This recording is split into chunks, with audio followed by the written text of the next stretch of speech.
Next program, next and very important. Head तक किसी को कोई दिक्कत नहीं आई ना? लेवल 1 2 3। Next level 7।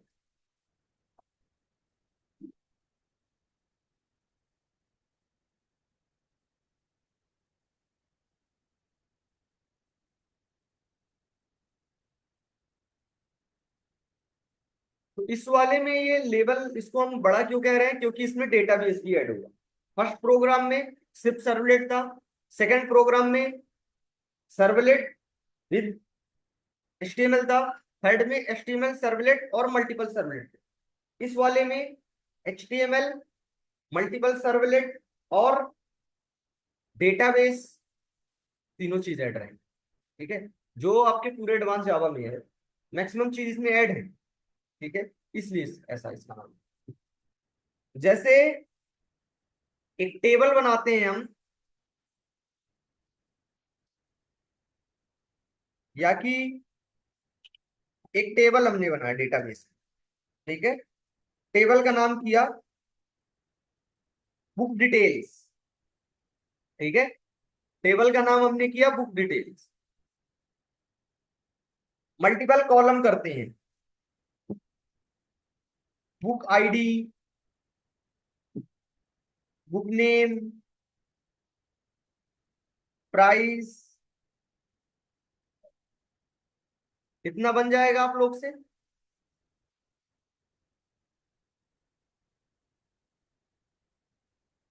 तो डेटाबेस में एक टेबल बनाना है जिसका नाम करना बुक डिटेल्स। ठीक है, और ये उसके कॉलम रहे। ठीक है ना? एक ये रहेगा आपका index page, index dot HTML का। ठीक है, इसमें हमने किया दो ऑप्शन रखे, ऐड बुक और व्यू। ठीक है, add book and view book, दो ऑप्शन। जब आपने ऐड बुक पे टिक किया तो पेज जाना चाहिए कहां? Add book dot HTML.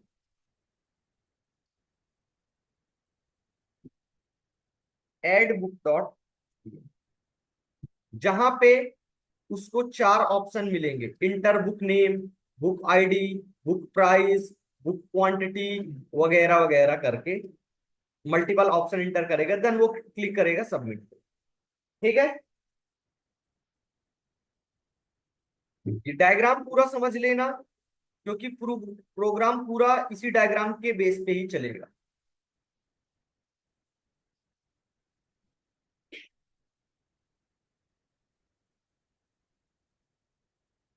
जब आप सबमिट बटन पे क्लिक करोगे, then it will navigate to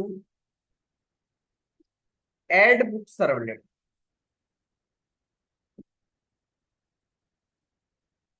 add book servlet. ठीक है, कहां जाएगा? Add book servlet. वहां पे वो क्रिएट करेगा एक बीन, बुक बीन। क्या क्रिएट करेगा? बीन। और ये सारी डिटेल्स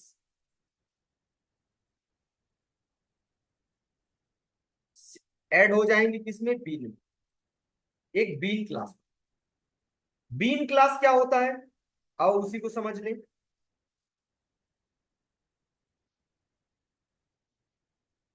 बीन,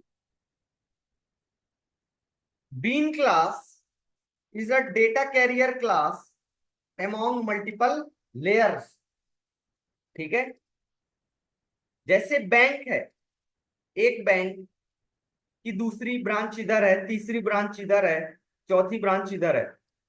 तो बैंक अपना सारी ब्रांचों के बीच में जो पैसा का ट्रांसफर करती है, वो कैसे करती है? ऑनलाइन ना करके, जैसे कैश भिजवाना, तो गाड़ी में जो आती है ना, वैन में, तो वो वैन क्या है, एक data carrier class, means that is a bean, bean class. समझ आ रहा? हर ब्रांच, जैसे एक शहर के अंदर यूनियन बैंक की या स्टेट बैंक की 10 ब्रांच है, ठीक है, तो कभी किसी ब्रांच में कोई कस्टमर आ गया जिसको 3 करोड़ निकालना, और वो बैंक में तो उस ब्रांच में मान लो ना हो, तो वो क्या करेगा, अपनी दूसरी ब्रांच से पैसा मंगवाएगा। तो दूसरी ब्रांच क्या करेगी, गाड़ी में पैसा भिजवाएगी। समझ आ रहा? तो पैसा भिजवाई, तो वो जो वैन है, मल्टीपल बैंक्स क्या हो गई, that is a class, normal class layer हो गई, ठीक है, लेयर हो गई, चाहे वो सर्वलेट लेयर हो, डेटाबेस लेयर हो, फ्रंट एंड लेयर हो। और वो वैन जो एक लेयर से दूसरी लेयर तक डेटा ले जाती है, that is a bean class, ठीक है। समझ आ रहा है बीन क्लास क्या है? तो आपके एप्लीकेशन में भी बहुत सारी लेयर्स होती हैं, जैसे ये, तो इन लेयर्स के बीच में जो डेटा ट्रांसफर होता है in the form of bean class. समझ आ रहा? तो हर क्लास बीन क्लास बन भी नहीं सकती। बीन क्लास बनने के लिए कुछ क्वालिटीज चाहिए, ठीक है। मींस ऐसा नहीं कि आपने अपनी नॉर्मल गाड़ी उठाई और उसमें रख लिए 4 करोड़, चलो मैनेजर की गाड़ी, मैनेजर से बोल रहा वो सिक्योरिटी कि दीजिए चाबी दीजिए, अभी पैसा पहुंचा के आते हैं। ऐसा नहीं कि किसी भी गाड़ी में, उस सब चीज के लिए भी प्रॉपर गाड़ी बनी हुई है। समझ आ रहा? क्या मैनेजर की फॉर्च्यूनर में पैसा नहीं जा सकता 4 करोड़? हाँ, जा सकता है ना, बट उसकी गाड़ी में जाता है नहीं। पैसा ट्रांसफर के लिए स्पेशल एक क्लास बनी हुई है, ठीक है, उसको बोलते हैं बीन क्लास, ठीक है। तो किसी भी क्लास को बीन क्लास कहलाने के लिए कुछ क्वालिटीज फॉलो करना पड़ता है, जैसे कि क्लास में कुछ नहीं हो। बीन क्लास मतलब वही एटीएम वाली, वो पैसे वाली गाड़ी, ठीक है। तो उस गाड़ी, एक नॉर्मल वैन को उस वैन में कन्वर्ट होने के लिए कुछ क्वालिटीज को फॉलो करना पड़ेगा। पहला, उसके अंदर कुछ नहीं होगा, मतलब कि आप सोचो कि लॉजिक लिख दें, ये काम भी, क्योंकि क्लास के अंदर क्या होता है, मेथड। आप सोचो कि एक मेथड बना दें जो अंदर ही अंदर प्रोसेस कर, नहीं। Data carrier means data carrier, गिनना बैंक के अंदर, निकालना सब बैंक के अंदर। उस गाड़ी का काम है सिर्फ ले जाना तो ले जाना। अब ऐसा नहीं कि बैठे हैं तो यही गिन भी लेते हैं, बैठे हैं तो यही हिसाब लगा लेते, नहीं। उस गाड़ी का काम है ले जाना तो ले जाना। समझ आया पहला point? Class implements serialisable interface. Serialisable interface, serialisable interface क्या है? हर इंटरफेस का, जैसे हर क्लास की एक पेरेंट क्लास होती है ऑब्जेक्ट क्लास, उस तरह हर इंटरफेस के टॉप पे जब आप पहुंचोगे तब आपको पता चलेगा that interface is extending from the serializable interface. Serializable interface is a marker interface which it does not contain any abstract language। इसके अंदर कोई भी मेथड नहीं होती, बस ये करता क्या है, सारे इंटरफेस को बांध के रखता है। जैसे ऑब्जेक्ट क्लास सारे क्लासों को बांध के रखती है, उसी तरह सीरियलाइजेबल इंटरफेस सारे इंटरफेस को बांध के रखता है, बाकी इसके अंदर होता कुछ नहीं। तो आपकी क्लास को पहला रूल क्या है, must have to implement with serializable interface. Rule number 2, all variable must be in private mode। all variable must be in private, ठीक है, मतलब वैन के अंदर भी हर सामान लॉक रहेगा। ऐसा नहीं कि वैन तो घर की है तो खुला छोड़ दिए पैसा, नहीं, उसके अंदर भी पैसा रखा रहेगा तो लॉक। ड्राइवर के ऊपर भी भरोसा नहीं, सिक्योरिटी के ऊपर भी भरोसा नहीं, पैसा क्या रहेगा, lock. All variable must be in private. Variables will be access through getters and setters only. वो एक्सेस कैसे किए जाएंगे, गेटर एंड सेटर के थ्रू, ठीक है।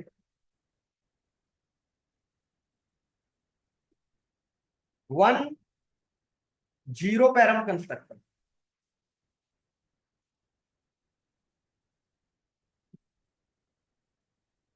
One zero param constructor should be there, and one to string method.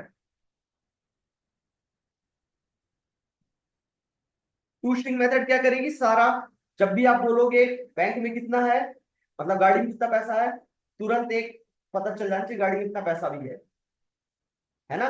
To string method क्या करती है, ऑब्जेक्ट का सारा डेटा प्रिंट करती है।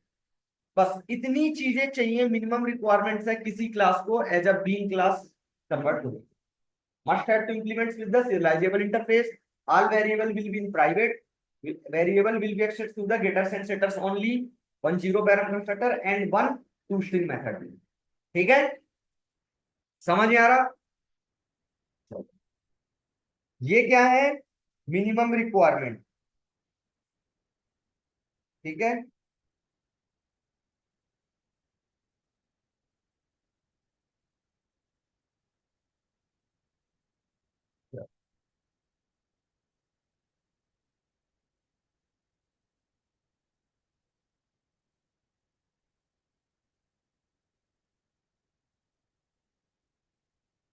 तो हम क्या बनाएंगे, बीन क्लास, और सारा डेटा जो एचटीएमएल से आया है उसको किस में ऐड करेंगे, बीन में। ठीक है, अब उस बीन को भेजेंगे कहां, आगे add book DAO, DAO class. DAO stands for data access object. JDBC मतलब कि ये क्लास डेटाबेस रिलेटेड लॉजिक लिखती है। डेटाबेस रिलेटेड लॉजिक कौन लिखता था, जेडीबीसी। तो जेडीबीसी वाली ही क्लास क्या है, एड डीओ क्लास। ठीक है, बट ये थोड़ा स्ट्रक्चर्ड है, तो हर काम के लिए हमने एक अलग डीओ बना दिया। ठीक है, पहले क्या था, एक ही काम हमारा रहता था, बट अब क्या है, एप्लीकेशन में बहुत सारे काम रहेंगे। जैसे देख लो, ये आपका फ्रंट एंड है, तो यहाँ पे दो काम है, तो इनके लिए दोनों के लिए दो अलग डीओ बने। समझ आ रहा, अगर 200 ऑप्शंस हैं तो 200 हम बनाएंगे, बाकी इतना भी ज्यादा नहीं करते हैं, फिर उसके लिए अलग सोल्यूशन निकालेंगे। बट अभी हमारा छोटा प्रोग्राम है, तो हम क्या कर रहे हैं, अलग अलग डीओ बना। ठीक है, प्रॉपर एमवीसी आर्किटेक्चर में प्रोग्राम डिजाइन कर। ठीक है, एमवीसी आर्किटेक्चर, वेब एमवीसी। ठीक है, where MVC stand for, M stand for model, V stand for view, and C stand for controller. Model will have the database related logic, means DAO layer will be here, and for the view I will use HTML and also JSP। JSP भी हम अभी add करेंगे, बाद में हमको कोई शौक नहीं है कि लास्ट की दो क्लास में JSP पढ़ाएं, हम अभी ही पढ़ाएंगे। ठीक है, इसी वाले प्रोग्राम में ऐड होगा JSP भी। ठीक है, मतलब आपके जितने भी एडवांस जावा टॉपिक हैं, मैक्सिमम 90% टॉपिक इसी प्रोग्राम में ऐड हो जाए। ठीक है, आगे भी यूज में आएंगे, अभी भी यूज में हैं। बाद में एक दिन बस बताएंगे फिर खत्म, कोई मतलब नहीं, प्रैक्टिस नहीं कर पाते। अभी से बता देंगे, अभी से प्रैक्टिस करते रहो। For the controller servlet. ठीक है, तो हमारा जो प्रोग्राम होने वाला पूरा एमवीसी आर्किटेक्चर में होने वाला। समझ आ रहा,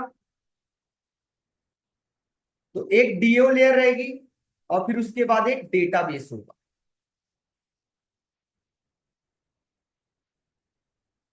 डेटाबेस, तो इधर से डेटा आएगा, ये बीन आएगी यहां, और ये बीन जाएगी। समझ में आया, ये आपको कंफर्म करेगा सक्सेसफुली स्टोर्ड और नॉट। देन आउटपुट यहां, यहां से यहां, और इसका आउटपुट हम भेजेंगे, ये जो रिस्पॉन्स रहेगा इसको हम भेजेंगे इधर। ठीक है, रिस्पॉन्स यहां। कोई दिक्कत, कोई दिक्कत।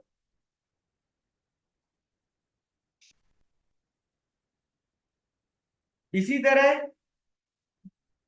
व्यू बुक के लिए, व्यू बुक के लिए हम क्या करेंगे?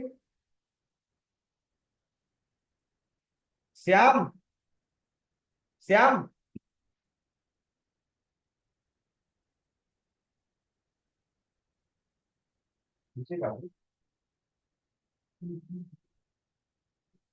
व्यू बुक,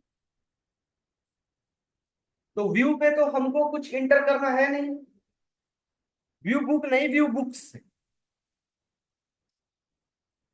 मतलब डेटाबेस के अंदर जितनी भी बुक्स हैं सबको प्रिंट करेगा। ठीक है, सबको क्या करेगा? प्रिंट करेगा। उसके लिए हम क्या करेंगे? डायरेक्ट इसको भेजेंगे,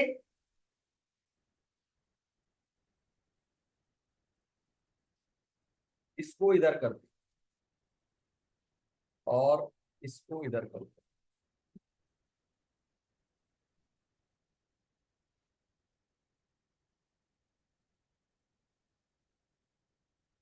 इसका नाम करते हैं व्यू बुक्स सर्वलेट। आप जब इसमें टिक करोगे तो रिक्वेस्ट आएगी यहां। ठीक है, ये जाएगा व्यू बुक्स DAO,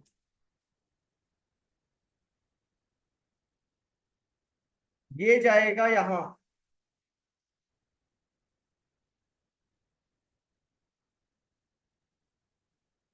ये जाएगा यहां डेटाबेस, डेटाबेस से डेटा लाएगा। ठीक है, लाने के बाद सर्वलेट को देगा, लाने के बाद ऐड करेगा किसमें?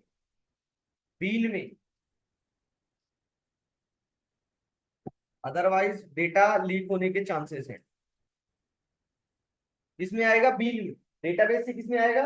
बीन में डायरेक्ट।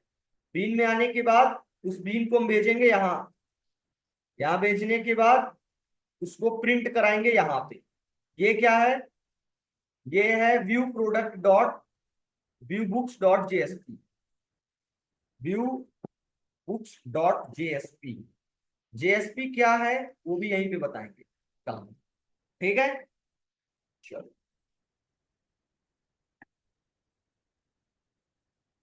इनको हटा देते हैं।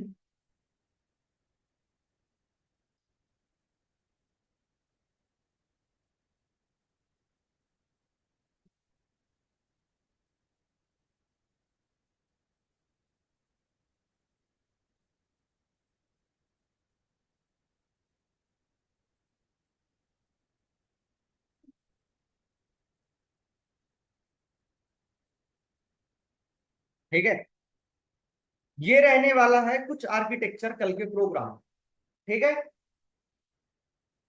अब इसमें हमको बार बार, क्योंकि जितने बार हम जेडीबीसी प्रोग्राम लिखेंगे कनेक्शन की हमको जरूरत पड़ेगी, कनेक्शन चाहिए होगा ना, user name password.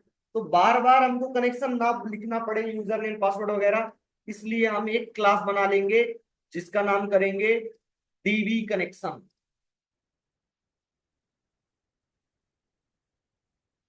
DB connection dot जावा, इसके अंदर हम एक बार बना देंगे कनेक्शन, और इसी कनेक्शन को हम क्या करेंगे? मल्टीपल टाइम कॉल करेंगे। बीन की हमको बार बार जरूरत पड़ रही है, तो हम एक बार बीन बना लेंगे, फिर बार बार उसको ऑब्जेक्ट बनाएंगे। इस बीन का नाम करेंगे बुक बीन। ठीक है, तो ये दो क्लास हम अलग से बनाएंगे और इनको मल्टीपल टाइम अपने प्रोग्राम में यूज करेंगे। समझ में आ रहा? ये है कल के प्रोग्राम का आर्किटेक्चर। ठीक है।